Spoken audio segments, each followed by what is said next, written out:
Assalamualaikum warahmatullahi wabarakatuh. Perkenalkan, nama saya Bella Ade Puspita, NIM 198031030028. Di sini saya akan menjelaskan review tentang materi database manajemen sistem. Database adalah kumpulan data yang secara sistematis di dalam komputer yang dapat diolah menggunakan perangkat lunak untuk menghasilkan informasi serta mudah dapat digunakan kembali. Tujuan dari database itu untuk mengubah data, menjaga keamanan dan integritas data, perbaikan dan akurasi data, dan mendefinisikan data untuk performa kerja. Selanjutnya ada manfaat database manajemen, yaitu menentukan kualitas informasi, mengurangi duplikasi data, hubungan data dapat ditingkatkan, dan yang terakhir, efisiensi penggunaan ruang penyimpanan. Hierarki data terdapat 6. Yang pertama ada bit. Bit adalah suatu sistem angka biner yang terdiri atas dua macam, yaitu 0 dan 1. Yang kedua ada bit adalah bagian terkecil yang dapat dialamatkan dalam memori. Dan yang ketiga ada file, adalah unit terkecil yang disebut data. Yang keempat ada record atau baris, adalah kumpulan itemnya secara logik saling berhubungan. Dan yang kelima ada file atau tabel, itu adalah kumpulan record yang sejenis dan secara logik berhubungan. Dan yang terakhir ada database, yaitu kumpulan data. Komponen dari sistem database itu ada hardware atau komputer, software, operating system, dan DBMS software. Ada data yang disimpan, prosedur, guide to manage DBMS, dan yang terakhir ada people, penggunaan database. Dalam mengelola atau mengoperasikan database itu dibutuhkan software DBMS. Contoh dari DBMS software itu adalah Oracle, Microsoft SQL Server, dan MySQL, Microsoft Access, dan PostgreSQL. Dan yang terakhir ada komponen utama DBMS, yaitu query language, report generator, data manipulation language, data definition language, recovery, data dictionary, database, dan access routing.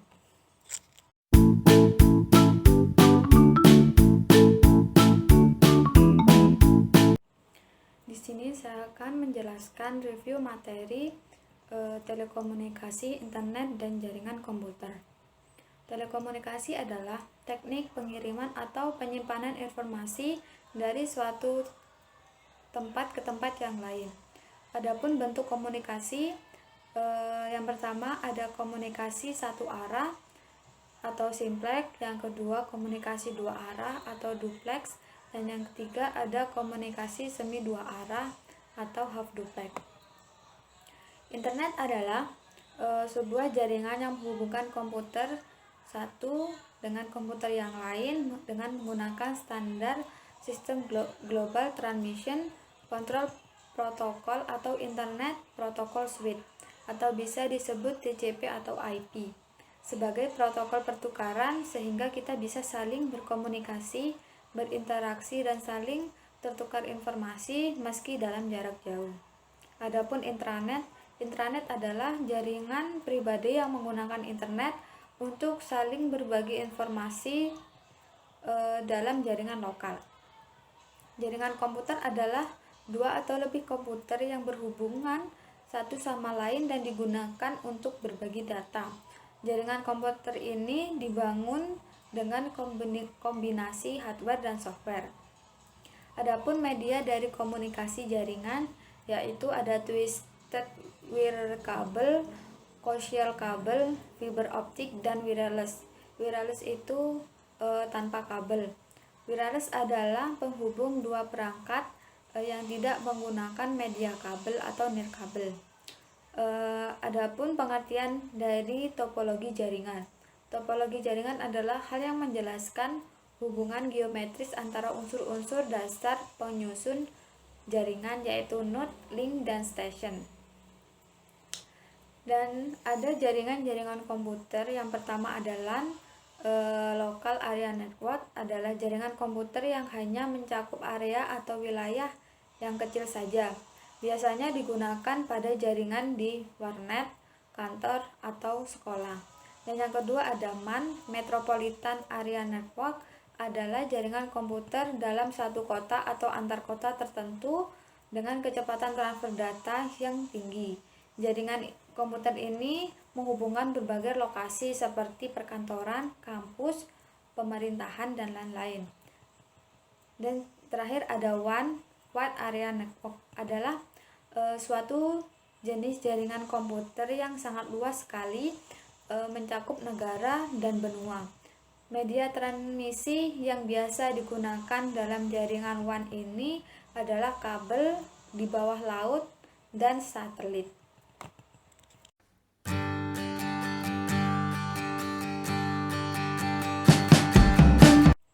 Selanjutnya ada materi keamanan informasi.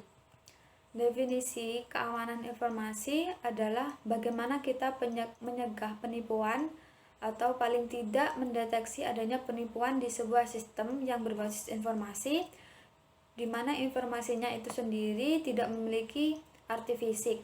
Permasalahan pokok sebenarnya dalam hal keamanan ini, sistem informasi terletak pada kelemahan dan ancaman atas sistem informasi yang pada gilirannya masalah tersebut akan berdampak kepada risiko.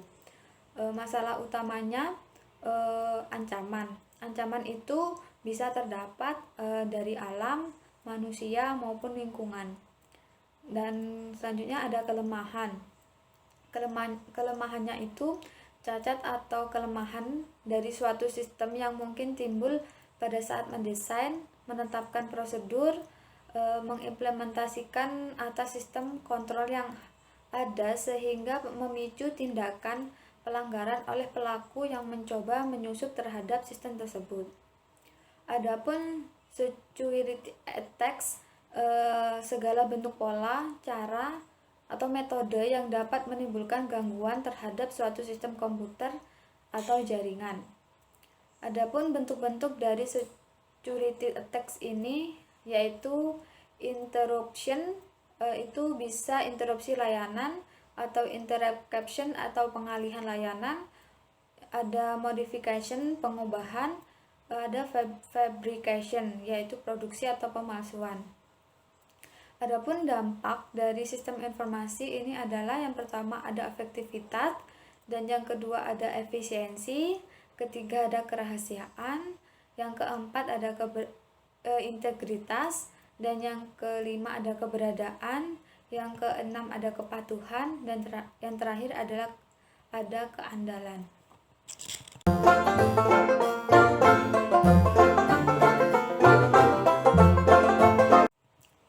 Selanjutnya menjelaskan review materi tentang e-commerce. E-commerce adalah suatu proses transaksi yang dilakukan oleh pembeli dan penjual, dan membeli dan menjual berbagai produk secara elektronik dari perusahaan ke perusahaan lain dengan menggunakan komputer sebagai perantara transaksi bisnis yang dilakukan.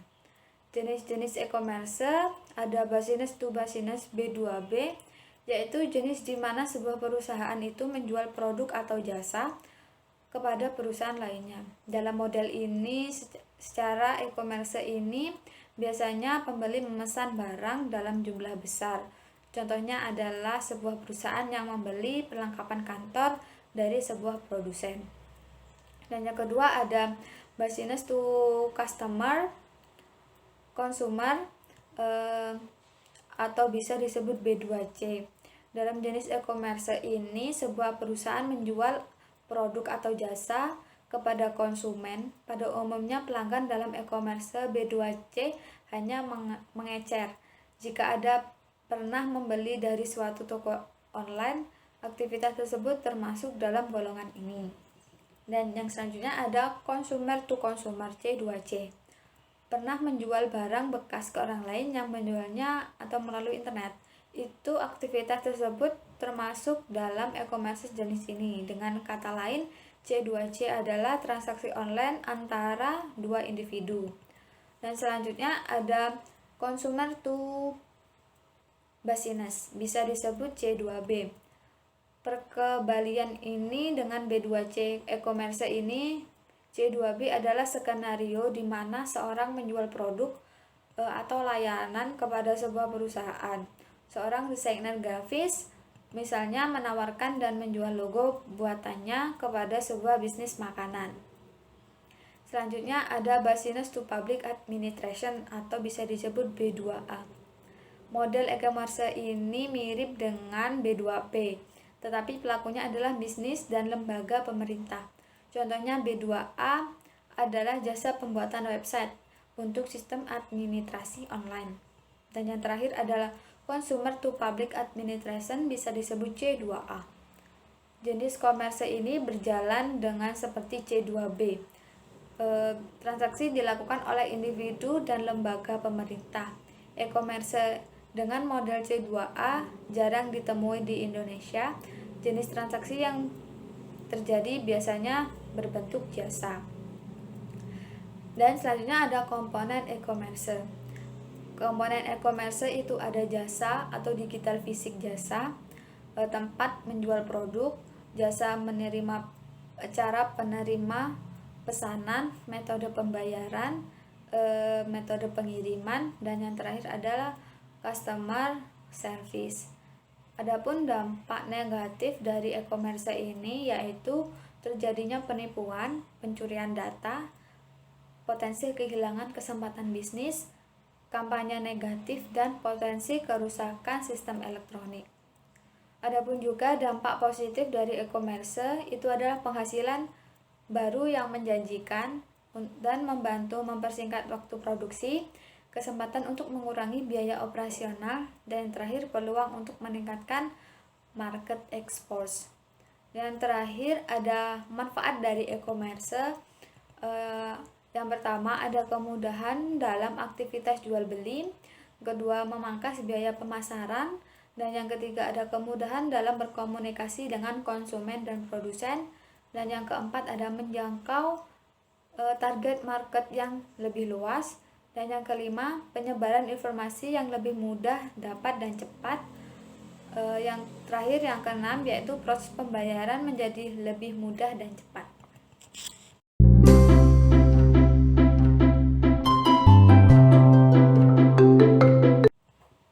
Selanjutnya ada review materi perencanaan sistem informasi. Perubahan organisasi yang terencana yaitu membangun sistem informasi yang merupakan salah satu bentuk perubahan organisasi yang terencana. Pengenalan sistem informasi baru melibatkan lebih banyak daripada perangkat keras dan perangkat lunak baru. Analisis sistemnya, penguraian dari suatu sistem informasi yang utuh ke dalam bagian-bagian komponennya dengan maksud untuk mengidentifikasikan dan mengevaluasi permasalahan-permasalahan, kesempatan-kesempatan, hambatan-hambatan yang terjadi dalam kebutuhan yang diharapkan sehingga dapat diusulkan perbaikan-perbaikan. Adapun tahap analisis merupakan tahap yang kritis dan sangat penting karena kesalahan di mana tahap ini akan menyebabkan juga kesalahan tahap selanjutnya.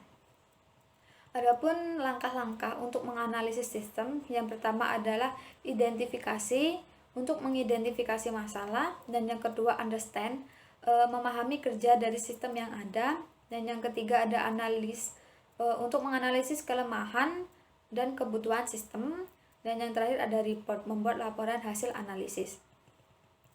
Adapun perencanaan sistem, perencanaan sistem itu ada tahap setelah analisis dari siklus pengembangan sistem, ada pendefinisian dari kebutuhan-kebutuhan fungsional, ada persiapan untuk rancang bangun implementasi, dan ada menggambarkan bagaimana suatu sistem dibentuk, dan ada yang dapat berupa menggambarkan perencanaan dan pembuatan sketsa atau peraturan dari beberapa elemen yang terpisah ke dalam satu kesalahan yang utuh dan berfungsi. Dan yang terakhir ada termasuk menyangkut mengkonfigurasikan dan dari komponen-komponen perangkat lunak dan perangkat keras dari suatu sistem. Selanjutnya ada perancangan sistem secara umum atau perancangan konseptual, perancangan logikal atau perancangan secara makro. Yang kedua ada perancangan sistem terinci atau perancangan sistem secara fisik. Selanjutnya ada tujuan perancangan sistem. Yang pertama untuk memenuhi kebutuhan kepada pemakai sistem, dan yang kedua untuk memberikan gambaran yang jelas dan rancang bangun yang lengkap kepada programmer dan ahli-ahli teknik lainnya yang terlibat. Adapun metode gambaran dari perancangan sistem ini yaitu melalui cara yang pertama ada flowchart dan yang kedua ada data flow diagram.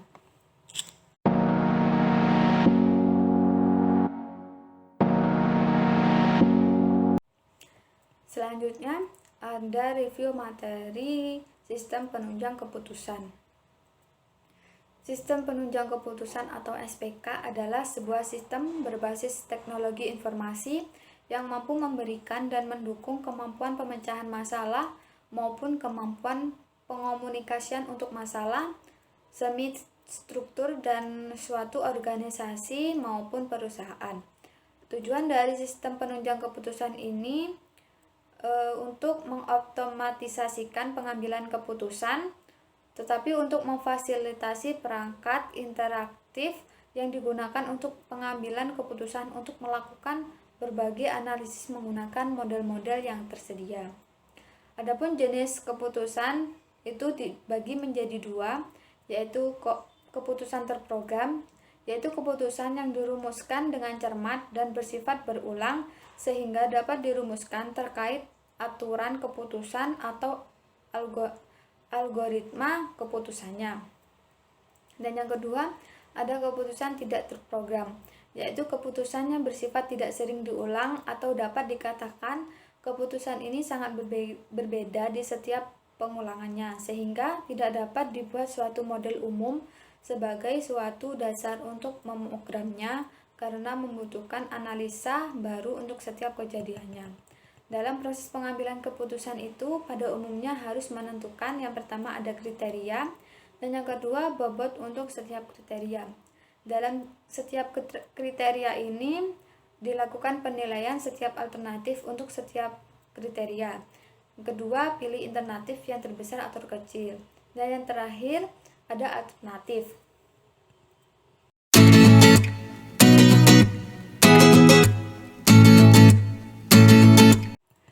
Selanjutnya ada review materi analytical hierarchy process ataupun bisa disebut dengan AHP. AHP adalah suatu metode untuk pengambilan keputusan secara hierarki atau secara tingkat yang dipilih dari berbagai kriteria dan alternatif. Lalu dipertimbangkan prioritas dari masing-masing alternatif tersebut, alternatif manakah yang nilainya terbaik berdasarkan tujuan yang akan dicapai. Adapun kelebihan dari AHP dibandingkan dengan yang metode lainnya karena adanya struktur yang berhierarki. Sebagai konsekuensi dari kriteria yang dipilih sampai kepada sub-sub kriteria yang paling detail. Perhitungan validitas sampai dengan batas toleransi inkonsistensi berbagai kriteria dan alternatif yang dipilih oleh pengambil keputusan. Adapun juga kekurangan dari AHP, itu yang pertama, metode AHP memiliki ketergantungan pada input utamanya. Input utama yang dimaksud itu adalah berupa persepsi atau penafsiran seorang ahli, sehingga dalam hal ini melibatkan subjektivitas sang ahli itu. Selain itu juga model menjadi tidak berarti jika ahli tersebut memberikan penilaian yang salah. Dan yang kedua ada metode AHP ini hanya metode matematis tanpa ada pengujian secara statistik berdasarkan data historis permasalahan yang telah terjadi sebelumnya itu, sehingga tidak ada batas kepercayaan dan informasi pendukung yang kuat dari kebenaran model yang terbentuk. Adapun langkah-langkah AHP, yang pertama mendefinisikan permasalahan dan penentuan tujuan. Jika AHP digunakan untuk memilih alternatif atau menyusun prioritas alternatif, pada tahap ini dilakukan pengembangan alternatif. Dan yang kedua, menyusun masalah ke dalam hierarki sehingga permasalahan yang kompleks dapat ditinjau dari sisi yang detail dan terukur. Dan yang ketiga, ada penyusunan prioritas untuk tiap elemen masalah pada hierarki. Proses ini menghasilkan bobot atau kontribusi elemen terhadap pencapaian tujuan, sehingga elemen dengan bobot tertinggi memiliki prioritas penanganan. Prioritas dihasilkan dari suatu matriks perbandingan perpasangan antara seluruh elemen pada tingkat hierarki yang sama. Dan yang terakhir ada melakukan pengujian konsistensi terhadap perbandingan antara elemen yang didapat pada tiap-tiap hierarki. Sekian dari saya. Wassalamualaikum warahmatullahi wabarakatuh.